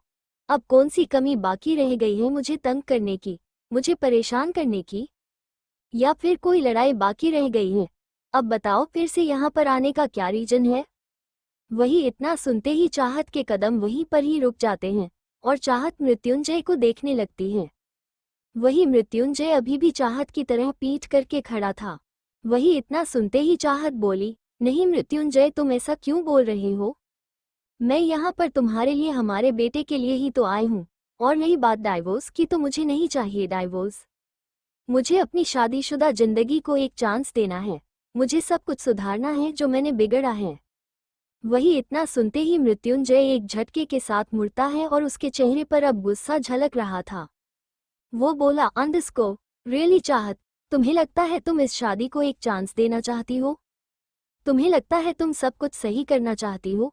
लेकिन मुझे तो नहीं लगता कि तुम सब कुछ ठीक करना चाहती हो, क्योंकि तुम पहले ही हमारी शादी को बिगाड़ चुकी हो। हमारी शादीशुदा जिंदगी का हंगामा कर चुकी हो। तमाशा किया था तुमने हर बार। तुमने तमाशा किया और मैंने इस रिश्ते को बचाने की कोशिश की। मैंने बहुत कोशिश की तुम मेरा प्यार समझ सको। यहाँ तक कि हमारा बेटा जो है उसकी तक तुमने परवाह ना की और तुम यहाँ से चली गई अपने पापा के घर। तब तो तुम्हें कुछ समझ नहीं आ रहा था कि तुम मुझे और हमारे बेटे को छोड़कर जा रही हो। तब तुम्हें हमारा ख्याल नहीं आया था? अरे मेरा तो छोड़ो, तुम्हें तक्ष का भी ख्याल नहीं आया कि हमारा एक छोटा सा बच्चा है, उसे तक तुमने छोड़ दिया। वही इतना सुनते ही चाहत की आंखों में आंसू आ जाते हैं और वो बोली, अंडरस्कोर, ऐसा नहीं है, तुम गलत समझ रहे हो मृत्युंजय। इतना सुनते ही मृत्युंजय भी थोड़ी ऊंची आवाज में बोला, अंडरस्कोर, बस चाहत, बस, अब बहुत हुआ। वही मृत्युंजय जैसे ही चाहत पर चिल्लाता है वैसे ही चाहत की आंखों से आंसू बह जाते हैं और वह हैरानी से चाहत मृत्युंजय को देखने लगती है, क्योंकि मृत्युंजय बहुत कम ही चाहत के साथ ऊंची आवाज में बातें करता था। जब चाहत बहुत ज्यादा उसे तंग कर देती थी या फिर उससे लड़ाई करती थी तब ही मृत्युंजय उसे ऊंची आवाज में बात करता था, वरना तो वो कभी भी चाहत को कुछ कहता ही नहीं था। वह तो उसे हर बार समझाता रहता था, हर बार उसकी सारी गलतियों को माफ करके वह उसके साथ अच्छे से रहता था। लेकिन चाहती थी जो उसके साथ पता नहीं क्या क्या करते रहती थी और लड़ाई तो वो हर दिन मृत्युंजय से किसी न किसी बात पर कर लेती थी। वही मृत्युंजय चाहत को देखते हुए ही बोला, अंडरस्को, चाहत, तुम बता दो मुझे, तुम यहाँ पर क्यों आई हो? अब क्या लेना बाकी रह गया है तुम्हारा, और अब कितना परेशान करोगे मुझे और मेरे घर वालों को? तुमने मुझे तो परेशान किया ही किया, साथ में मेरे घर वालों को और यहाँ तक बड़ी माँ को भी तुमने इतना परेशान किया है। क्या तुम्हें नहीं लगता कि तुम हम सबके साथ गलत कर रही हो? क्या तुम्हें थोड़ा सा भी एहसास नहीं है कि हम सबकी कोई गलती नहीं है? हम सब तुमसे प्यार से, तुम्हारे साथ प्यार से रहते हैं, लेकिन फिर भी तुम्हें हमारा प्यार और परवाह कुछ नहीं दिखती। बस तुम्हें किसी न किसी बात पर हंगामा करना होता है। तुम कब सुधरोगी चाहत, बोलो? अब और कितना परेशान करना रह गया है? और यहाँ से जब तुम गई थी तब तो तलाक की बात करके गई थी। तुम्हें मेरे घर वाले, बाकी सब और माँ, बड़ी माँ ने तुम्हें समझाया था ना कि चाहत प्लीज ऐसा ना करो तुम और समझ जाओ। यहाँ तक तुम्हें हमारे बेटे की भी परवाह नहीं थी और तुम यहाँ से अपने घर चली गई थी। लेकिन अब फिर से आए हो तो और कौन सा तमाशा करना बाकी रह गया है, वो बता दो तुम। वही इतना सुनते ही चाहत की आंखों से आंसू बह जाते हैं। बस चाहत के मन में वो सब घूम रहा था जब वो मृत्युंजय और बाकी के घर वालों को वो तंग कर रही थी, किसी की बात भी नहीं मान रही थी और यहाँ तक कि वो अपने बेटे तक को छोड़कर गई थी। चाहत खुद को संभाल कर मृत्युंजय के पास जाकर खड़ी हो जाती है और बोली, अंडरस्को, मेरी बात सुनो मृत्युंजय, मैं यहाँ पर किसी को भी अब तंग करने के लिए नहीं आई और ना ही किसी को कोई भी परेशानी में मैं डालूंगी। इतना बोलकर चाहत मृत्युंजय का हाथ पकड़ती है और अपने हाथों में लेती है। वही मृत्युंजय चाहत और अपने हाथ को देख लिया है। तभी चाहत बोली, अंडरस्को, प्लीज एक बार एक चांस दे दो मुझे। इस बार मैं कोई भी गलती नहीं करूंगी और हमारे रिश्ते को निभाऊंगी। मैं हमारी शादी को यूं ही खत्म नहीं करना चाहती। जो भी गलतफहमी हम दोनों के बीच हुई है और बाकी सब के साथ भी हुई है वह सब कुछ मैं सही करना चाहती हूँ। प्लीज मुझे एक मौका दे दो तुम। वही मृत्युंजय अपना हाथ चाहत के हाथ से छुड़ा लेता है और बोला, अंडरस्को, मैं क्यों तुम्हारी बातों पर यकीन करूं? क्योंकि पिछली बहुत सारी गलतियां तुम्हारी हम सब ने भुलाई हैं और तुम्हें हर बार माफ किया है, लेकिन इस बार हम कैसे तुम पर यकीन कर ले कि तुम अब कुछ नहीं करोगी? वही इतना सुनते ही अब चाहत से रहा नहीं जाता और वो आगे बढ़कर रोते हुए ही मृत्युंजय को हग कर लेती है और उसके गले लगा कर कस के उसे पड़कर वो उसके सीने में अपना सर छुपाकर रोते हुए ही बोली, अंडरस्को, प्लीज एक बार, सिर्फ एक बार मुझे मौका दे दो। मैं माफी मांगती हूँ सारी गलतियों की, मुझे माफ कर दो। और हम दोनों के इस रिश्ते के खातिर, हमारी शादी के खातिर, हमारे बेटे के खातिर एक मौका दे दो मुझे। मैं कुछ गलत नहीं करूंगी और ना ही किसी को तंग करूंगी। अब सिर्फ मैं सारी जिम्मेदारियां उठाऊंगी और सबकी गलतफहमी या दूर कर दूंगी। किसी को भी मैं शिकायत का मौका नहीं दूंगी। Please Mrityunjay please.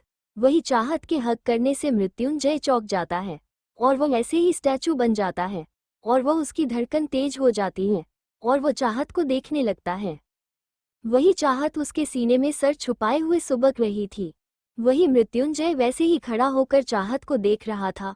उसका दिल कर रहा था कि वह भी चाहत को हक करके अपने गले लगाए और उसे शांत करे। वह भी उसे रोता हुआ नहीं देख सकता था। मृत्युंजय चाहत से बेइंतहा मोहब्बत करता था।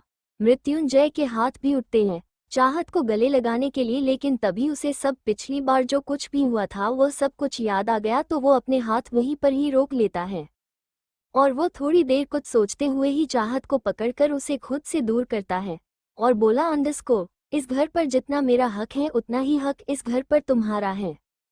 लेकिन ये सिर्फ एक आखिरी चांस होगा हम दोनों की शादी को बचाने का। अगर तुमने मेरे घर के किसी के भी साथ गलत किया है या फिर किसी को भी परेशान किया या फिर किसी को भी खतरे में डाला, तो इस बार मैं तुम्हें कभी माफ नहीं करूंगा, कभी भी नहीं, चाहे फिर तुम कुछ भी क्यों ना करो। इतना बोलकर मृत्युंजय बिना चाहत को देखे वहां से लंबे कदम भरते हुए ही चला जाता है। वही चाहत की आंखों से आंसू बह जाते हैं।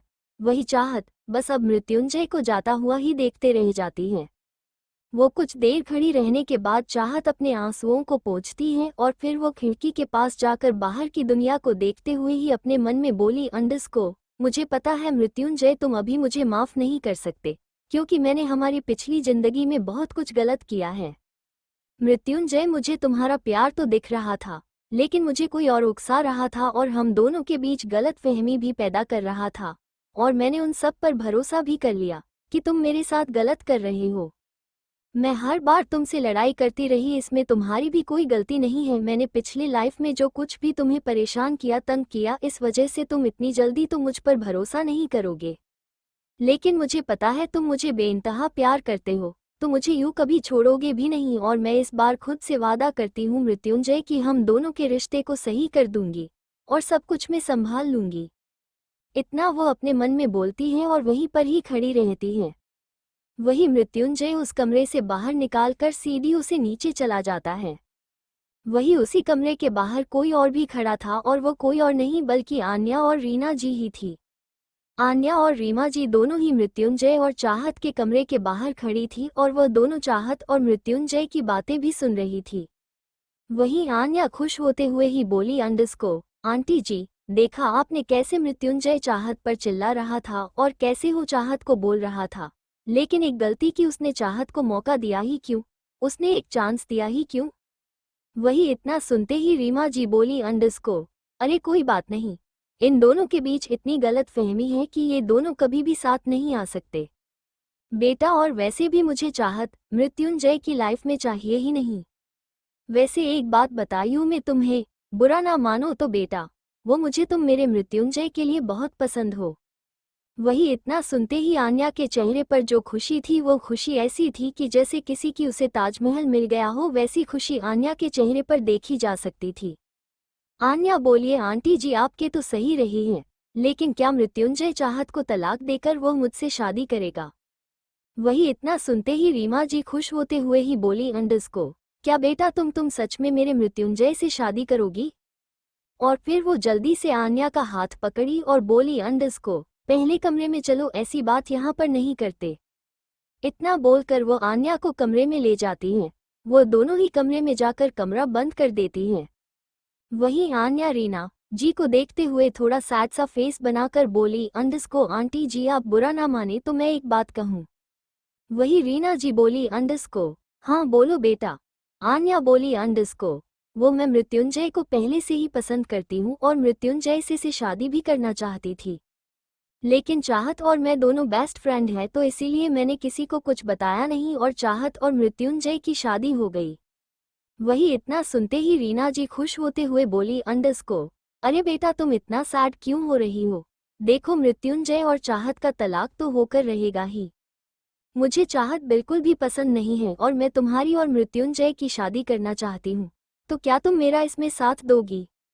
वही इतना सुनते ही आन्या रीमा जी के गले लग जाती है और बोली अंडस्को आंटी जी मैं आपका साथ दूंगी, लेकिन मैं चाहत के साथ गलत कैसे कर सकती हूँ। वही इतना सुनते ही रीना जी आन्या से अलग होती हैं और बोली अंडस्को इसमें गलत क्या कर रही हो तुम, इसमें तुम्हारी कोई भी गलती नहीं है। चाहत ही मृत्युंजय के लायक नहीं है। देखा है मेरा मृत्युंजय कितना हैंडसम है, लाखों लड़कियां मरती है उस पर, लेकिन पता नहीं उसे चाहत में क्या देखा। लेकिन बेटा आन्या तुम देखना हम दोनों मिलकर कुछ ना कुछ तो करेंगे ही, और चाहत ने अगर एक भी गलती की तो उसे मृत्युंजय कभी उसे माफ नहीं करेगा। तो तुम्हें पता ही है हम दोनों को आगे अब क्या करना होगा।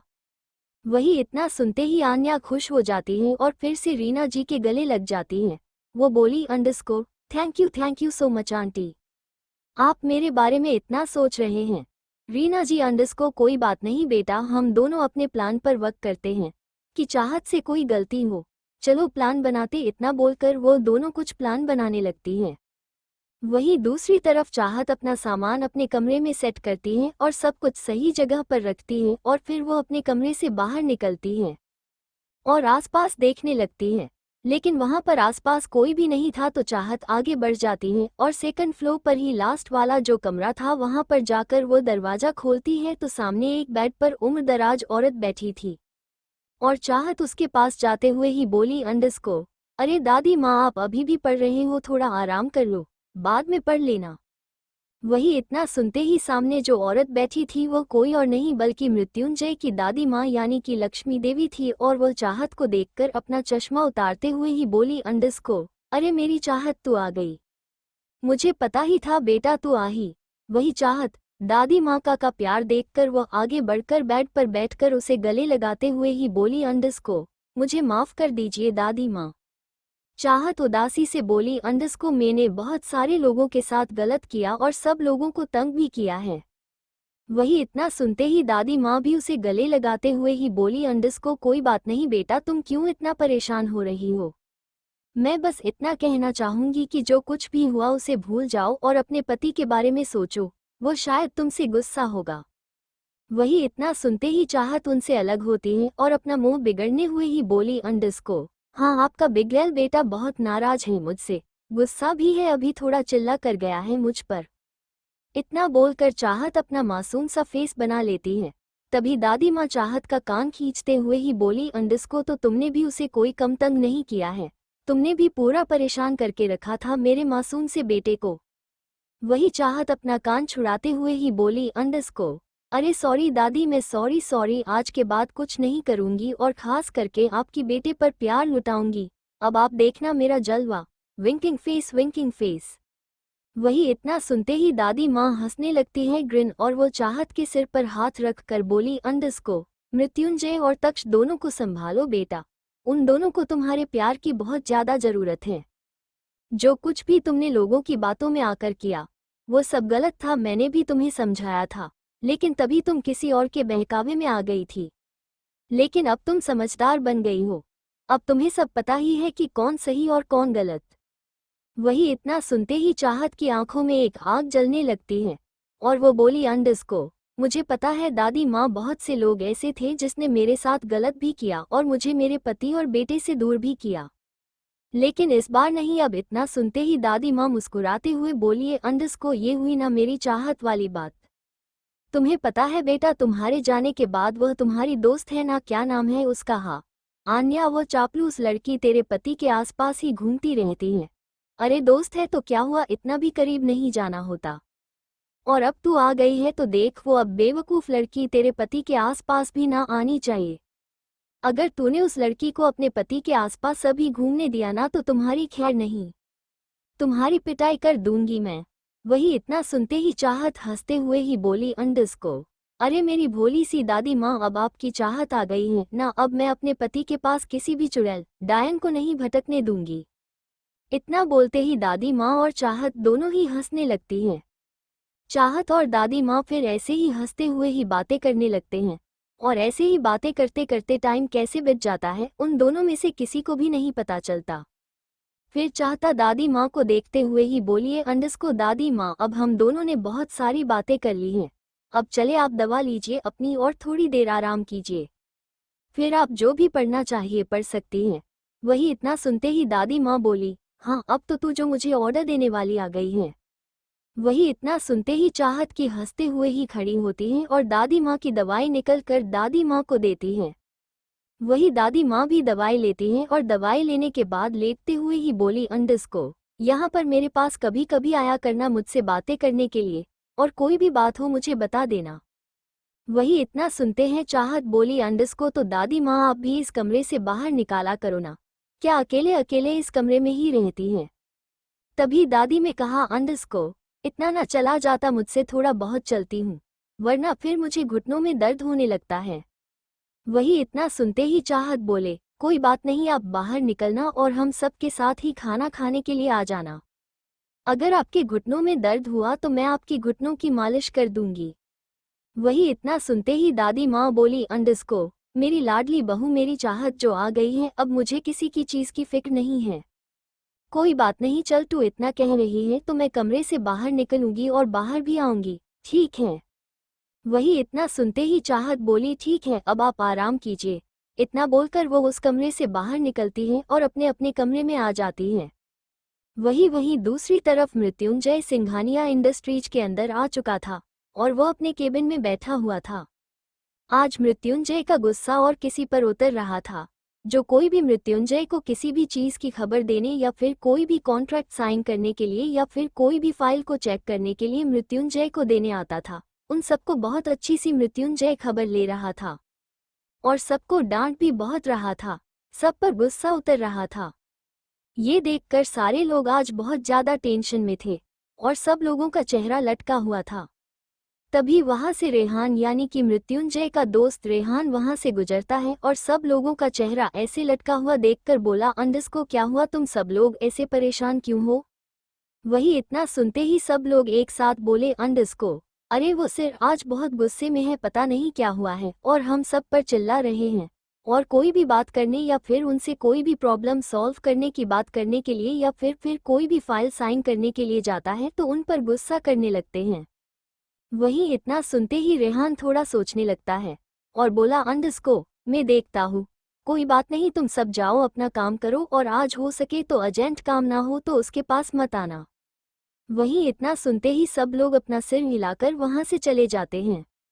वहीं रेहान कुछ सोचते हुए बोला, अंडस को यह इतने गुस्से में क्यों है, क्या हुआ। इतना बोलकर वह आगे बढ़ जाता है और आगे बढ़कर वो मृत्युंजय के ऑफिस का दरवाजा खोलता है तो सामने मृत्युंजय खिड़की के पास बाहर देखते हुए खड़ा था और वो दरवाजा खोलने की आवाज सुनकर बोला, अंडस को मुझे अभी अकेला छोड़ दो, मैं कोई भी फाइल साइन नहीं करने वाला, समझ में नहीं आती बात।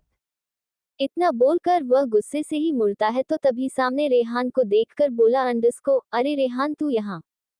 वही इतना सुनते ही रेहान बोला, अंडस को क्या हुआ है, इतना गुस्सा क्यों कर रहा है।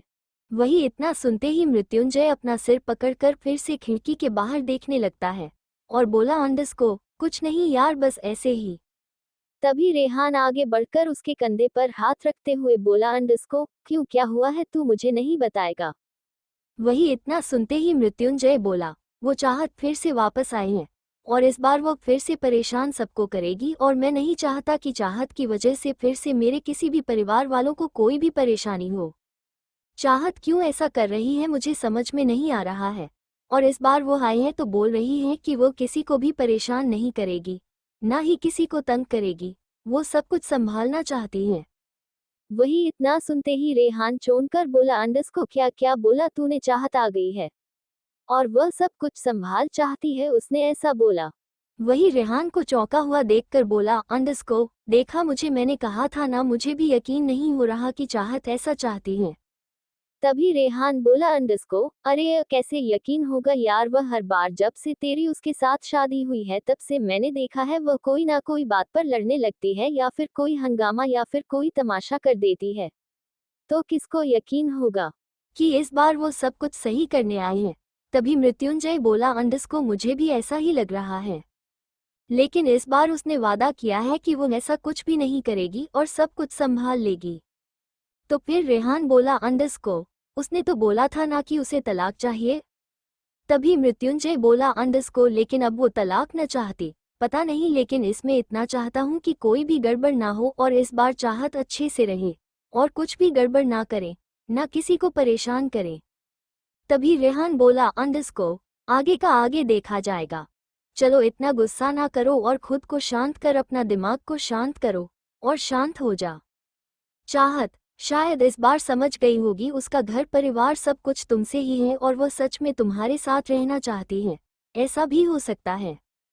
वही इतना सुनते हैं मृत्युंजय बोला, पता नहीं, लेकिन देखते हैं आगे होता क्या है। वो क्या चाहती है? रही रेहान बोला, अंडरस्को, चल अब चिल कर। इतना बोलकर वो उसका हाथ पकड़कर उसे चेयर पर बैठता है और खुद भी सामने वाली चेयर पर बैठकर 2 चाय मांगता है। वो दोनों चाय पीने लगते हैं और ऐसे ही शाम हो जाती है। और शाम होते ही सब लोग घर आ चुके थे और अपने अपने कामों में लगे हुए थे। वहीं मृत्युंजय भी घर आ चुका था और वह अपने कमरे में आता है तो सामने एक चाहत बेड पर बैठी कपड़े को आयरन कर रही थी। वही चाहत को देखकर मृत्युंजय बिना कुछ बोल आगे बढ़ जाता है। वो कबोर्ड में से कपड़े निकलता है और वो फ्रेश होने के लिए जाने लगता है। तभी चाहत मृत्युंजय को देखते हुए वो खड़ी होती है और मृत्युंजय के पास जाते हुए हैं उसका हाथ पकड़कर बोली, अंडरस्को, और कितना नाराज रहोगे मुझसे, कितना गुस्सा रहोगे, अब तो माफ कर दो। अगर माफ नहीं करते तो कम से कम मुझसे बात ही कर लो। वही इतना सुनते ही मृत्युंजय अपना हाथ छुड़ाने हुए बोला, अंडरस्को, चाहत छोड़ो मुझे, मुझे फ्रेश होने के लिए जाना है, छोड़ो। वही इतना सुनते ही चाहत उसके सामने जाकर उसका रास्ता रोकते हुए ही बोला, अंडरस्को, पहले मुझसे बात करो, फिर मैं जाने दूंगी। मृत्युंजय चाहत को देखते हुए बोला, अंडरस्को, चाहत जिद मत करो, जाने दो मुझे, मुझे नहाना है। वही इतना सुनते ही चाहत बोली, अंडरस्को, पहले बातें करो, पहले मुझसे। वही मृत्युंजय थोड़ा सा ऊंची आवाज में थोड़ा सा आगे बढ़कर चाहत को देखते हुए बोला, अंडरस्को, चाहत। वही चाहत जो मृत्युंजय के ऐसे अपने करीब आने से वो खुद कदम पीछे लेने के लिए कदम पीछे हटाती, लेकिन तब उसका पैर वहीं पर ही पास के पड़े टेबल से लगता है और वो चाहत गिरने लगती है लटखड़ाकर। वही वह गिरती उससे पहले ही मृत्युंजय उसे अपनी बाहों में संभाल लेता है और मृत्युंजय चाहत की कमर में हाथ डालकर उसे पकड़ लेता है। वही चाहत के हाथ भी मृत्युंजय के सीने पर आ जाते हैं और वो कसकर उसकी शर्ट को पकड़ लेती है और वो गिरने के डर से अपनी आंखें भी बंद कर लेती हैं। वही मृत्युंजय की नज़र अब एक तक चाहत की आंखों पर चली जाती है और वो उसके चेहरे को देखने लगता है। वही चाहत गिरने के डर से अपनी आंखें बंद किए हुए थी, तो जब उसे दर्द नहीं होता तो उसे दर्द का एहसास नहीं होता तो चाहत अपनी आंखें धीरे धीरे खोलती है और सामने आंखें खोलकर देखती है तो उसकी नज़र सीधा मृत्युंजय से मिलती है। वो दोनों ही एक दूसरे की बेहद करीब थे और एक दूसरे की आंखों में ही देख रहे थे। वही चाहत के चेहरे पर हवा की वजह से उसकी बालों की लट्ठें आ जाती हैं और उसके होठों पर और उसकी आंखों पर वह बालों की लटें लहराने लगती हैं। तो ये देखकर मृत्युंजय अपना एक हाथ चाहत की कमर से हटाकर चाहत के चेहरे पर लेकर आता है और वह चाहत के आंखों से वह बालों की लटों को हटाते हुए उसके कान के पीछे करता है। वही चाहत मृत्युंजय के स्पर्श से अपनी आंखें बंद कर लेती हैं और वह दोनों ही करीब और एक दूसरे के एहसास में खोई हुई हैं और दोनों को ही पता नहीं था कि वो क्या कर रहे हैं। तभी उन दोनों को ही एक कुछ जलने की स्मेल आती है, बहुत ही खराब बदबू आती है। ये देखकर ही वो दोनों ही अपने आंखें खोलकर चौंक कर एक दूसरे को देखते हैं और वही मृत्युंजय चाहत को ठीक से खड़ा करता है और बोला, अंडरस्को, ये क्या हो रहा है? इतना जलने की बदबू कहाँ से आ रही है? क्या जला रहा है? तभी इतना सुनते ही चाहत का माइंड हिट होता है और वो जल्दी से भागते हुए ही बेड पर पड़े मृत्युंजय का जो शर्ट था उसके पास आती है। वो आती है और वो जब आयन को उठती है तो उसके साथ ही मृत्युंजय का शर्ट बीच में से जल गया था और वो बहुत बड़ा हिस्सा आयन के साथ चिपक जाता है और मृत्युंजय का शर्ट पूरी तरह से जल जाता है। ये देखकर चाहत की आंखें चार हो जाती है और उसकी सांसें थम जाती है और वह ऐसे ही स्टैचू की तरह हो जाती है। वही मृत्युंजय ये देखकर हैरानी से चाहत को देखने लगता है और वही वो अपने शर्ट को देखता तो एक पल के लिए शोक हो जाता है। तभी चाहत अपनी सांसें थामे हुए ही धीरे धीरे मृत्युंजय को देखती है और जबरदस्ती अपने दांत दिखाते हुए ही बोली, अंडरस्को, वो मैंने जानबूझकर नहीं किया। मैं तुमसे बात करने के लिए आए तो ये हो गया, उससे ठीक से बोलते भी ना बन रहा था। ये देखकर मृत्युंजय ने कहा, अंडस्को तुमने मेरी शर्ट जला दी, इतनी अच्छी शर्ट जला दी तुमने। तभी चाहत बोली, अंडस्को सॉरी मैं मेरे से गलती हो गई, माफ कर दो। वो मैंने जानबूझकर नहीं किया, पता नहीं कैसे कैसे हुआ। तभी मृत्युंजय चाहत की शक्ल देखता है, जो चाहत कभी शर्ट को देख रही थी तो कभी आयन को। चाहत की शक्ल देखकर मृत्युंजय को हंसी आ रही थी, लेकिन फिलहाल उसने अपनी सीरियस वाली शक्ल बना रखी थी। तो मृत्युंजय बोला, अंडस्को बस यही करना आता है तुम्हें, काम भी ठीक से ना होता तुमसे, मेरी इतनी अच्छी शर्ट जला दिया, कौन सी दुश्मनी निभा रही हो। वही चाहत बोली, अंडस्को नहीं मैं बस वो काम कर रही थी, लेकिन इसने गलती तुम्हारी ही है, तुमने मुझे बात जो होती तो ये सब न होता। इतना सुनते ही मृत्युंजय मुंह खोले अस्टोनिश्ड फेस हैरानी से चाहत को देखने लगता है। वो बोला, अंडस्को मैंने क्या किया। तभी चाहत बोली, अंडस्को अरे तो तुमने ही किया ये सब, बड़ा अकड़ दिखा रहे थे मुझे, एक बात अच्छे से कर लेते तो तुम्हारा क्या जाता, तो ये शर्ट न जलता। वही मृत्युंजय हैरानी से बोला, अंडस्को अब तुम्हारी गलती मुझ पर थोप रही हो तुम, कोई काम ढंग से करना सिखला पागल कहीं की। इतना बोलकर वो मुड़ जाता है और वो वॉशरूम की तरफ चला जाता है। वो वॉशरूम में आकर वो अंदर से दरवाज़ा बंद करता है और उसने जो मुस्कान रोक रखी थी उसके चेहरे पर आ जाती है और वो धीरे धीरे स्माइल करने लगता है। वही चाहत जो बाहर बैठी हुई थी वो हैरानी से वॉशरूम को देख रही थी। वो अपना सिर खुजलाते हुए ही बोली, अंडस्को उसने मुझे बुरा कहा या फिर अच्छा। इतना बोलकर वो सोचने लगती है और फिर बोली, अंडस्को जो भी कहा हो चलो अच्छा हुआ, यह मेरा एंग्री यंग मैन गुस्सा तो नहीं हुआ मुझ पर, चलो मैं तो बच गई। इतना सोचकर वो उस शर्ट को उठाती है और फिर उस शर्ट को रखने के लिए चली जाती है। वही कुछ ही देर बाद मृत्युंजय नहाकर बाहर आता है और वो आईने के सामने आकर अपने बाल सेट करने लगता है। वही चाहत अब बेड पर बैठकर वो फोन में कुछ कर रही थी, तभी उसकी नज़र सामने जाती है तो चाहत मृत्युंजय को आईने में देखकर उसे देखती ही रह जाती है।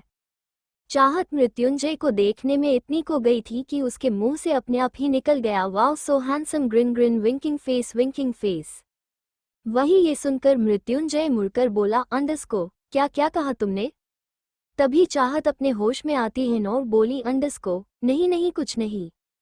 वही मृत्युंजय फिर से आईने में देखकर वो अपने बाल सेट करने लगता है। वही चाहत चोरी छुपी अपनी नजरें से मृत्युंजय को देख रही थी। वही मृत्युंजय को भी पता था कि चाहत उसे चोरी छुपी देख रही है, लेकिन वो कुछ ना बोलते हुए तैयार होकर नीचे जाने के लिए आगे बढ़ जाता है। वही चाहत मृत्युंजय को जाता हुआ देखकर कहा, अंडस्को वो मैंने तुम्हारे लिए और बड़ी माँ के लिए आज हलवा बनाया है। वही इतना सुनते ही मृत्युंजय रुक जाता है और चाहत को देखकर बोला, अंडस्को हम ठीक हैं। इतना बोलकर चला जाता है। वही चाहत उसे जाता हुआ देखकर बोली, अंडस्को है ऐसे ही चला गया, थैंक यू तक ना कहा, एच घमंडी इंसान। वही कुछ देर बाद सब लोग हॉल में बैठे हुए थे और बातें कर रहे थे। वही तभी मृत्युंजय नीचे आता है और सबको देखकर बोला, अंडस्को बड़ी माँ नहीं आई। तभी रीना जी बोली, अंडस्को अरे नहीं अभी वो बाहर नहीं आई, पता नहीं आज क्यों नहीं आई। इतना सुनते ही मृत्युंजय ने कहा, मैं बुलाकर कर लाता हूँ। इतना बोलकर वो आगे बढ़ जाता है और शालिनी जी के कमरे की तरफ चला जाता है। उनके कमरे के पास आकर शालिनी जी का कमरा खोलकर वो बोला, अंडस्को बड़ी माँ। वही तभी शालिनी जी बेड पर लेटी हुई थी और वो मृत्युंजय की आवाज़ सुनती है तो वो अपनी आंखें खोलकर सामने देखती है। तभी मृत्युंजय कमरे में आते हुए ही बोला, अंडस्को क्या हुआ, आपकी तबीयत तो ठीक है। वही तभी मृत्युंजय को देखकर शालिनी जी बेड पर बैठते हुए ही बोली, अंडस्को अरे कुछ नहीं हुआ है बेटा, बस थोड़ा हल्का सा सर दुख रहा है, बस इतनी सी बात है। तभी मृत्युंजय बोला, अंडस्को कैसे क्या हुआ, आपने दवाई ली कि नहीं। इतना बोलकर वो बेड पर आकर बैठ जाता है और उसका हाथ पकड़कर चेक करने लगता है कि उन्हें फीवर है कि नहीं। तभी शालिनी जी बोले, अंडस्को अरे मुझे कुछ नहीं हुआ है बेटा, मुझे तुम टेंशन मत लो, सिर हल्का सा दर्द कर रहा है और कुछ नहीं। तभी कमरे का दरवाजा कोई खटखटा है तो तभी शालिनी जी सामने देखती हैं, वहां पर चाहत खड़ी थी। शालिनी जी ने कहा, अंडस्को अरे चाहत बेटा आओ, तुम भी आओ। वही चाहत भी आगे बढ़ जाती है। तभी शालिनी जी ने कहा, अंडस्को इधर मेरे पास बेड पर आओ। वही चाहत मुस्कुराते हुए ही बेड पे जाके उनके पास बैठ जाती है। चाहत ने कहा, अंडस्को क्या हुआ बड़ी माँ, आप ठीक तो हैं? तभी शालिनी जी ने कहा, अंडस्को अरे मैं ठीक हूँ, बस हल्का सिर दर्द है। मृत्युंजय बोला, अंडस्को बड़ी माँ आप दवाई ले लो चलो। चाहत बोली, अंडस्को हाँ हाँ दवाई ले लीजिए, रुके मैं देती हूँ। इतना बोलकर चाहत उठकर पास के टेबल से दवाई लेके शालिनी जी को देती हैं और शालिनी जी दवाई लेके पी लेती हैं। वही मृत्युंजय चाहत को देखने लगता है, क्योंकि चाहत पहले कभी किसी की परवाह नहीं करती थी और आज वो ऐसे बड़ी माँ की दवाई तक लेक दे रही थी। ये देखकर मृत्युंजय के चेहरे पे ना दिखने वाली स्माइल आ जाती है। फिर चाहत अंडस्को बैठकर बोली, अंडस्को बड़ी माँ मैंने आपके लिए हलवा बनाया है, आपकी पसंद का। वही इतना सुनते ही बड़ी माँ एक खुशी से बोली, अंडस्को क्या सच में? तभी चाहत बोली, अंडस्को हाँ हाँ। तो बड़ी माँ बोली, अंडस्को तो मुझे खाना है, कहाँ है हलवा लेक दो ना मुझे, आज मुझे खाना खाने का मन नहीं है, लेकिन मेरी चाहत ने हलवा बनाया है तो अब मेरा सिर दर्द भी भाग गया है। वही इतना सुनकर चाहत मुस्कुराने लगती है। वही उसी कमरे के बाहर रीना जी और आन्या खड़े थे और उन सबकी बातें सुन रहे थे। तभी आन्या ने धीरे से रीना जी से कहा, आंटी एक प्लान आया है मेरे माइंड में। वो चाहत ने बड़ी माँ के लिए हलवा बनाया है तो छोटा सा भूत स्माइल विद हॉर्न्स, चलिए कुछ करते हैं उस हलवे के साथ। वही इतना सुनते ही रीना जी बोली, अंडस्को वाह बहुत अच्छा आइडिया है ये तो, चल जल्दी से। इतना बोलकर वो दोनों वहां से जल्दी से चले जाते हैं। वही कमरे में चाहत और शालिनी और मृत्युंजय बातें कर रहे थे। तभी शालिनी जी बोली, अंडस्को बेटा अब वेट ना हो रहा, मुझे मेरा हलवा लाके दो ना। वही चाहत ने एक स्माइल के साथ कहा, जी बड़ी माँ मैं अभी लाती हूँ। इतना बोलकर वो खड़ी होती हैं और कमरे से बाहर निकलकर आगे बढ़ जाती हैं किचन की तरफ। To be continued. Thank you for listening. मुझे उम्मीद है आपको ये स्टोरी पसंद आई होगी। अगर आपको पसंद आए है तो प्लीज़ लाइक करो और मोर स्टोरीज के लिए सब्सक्राइब करो। नेक्स्ट टाइम तक स्टे ट्यून्ड।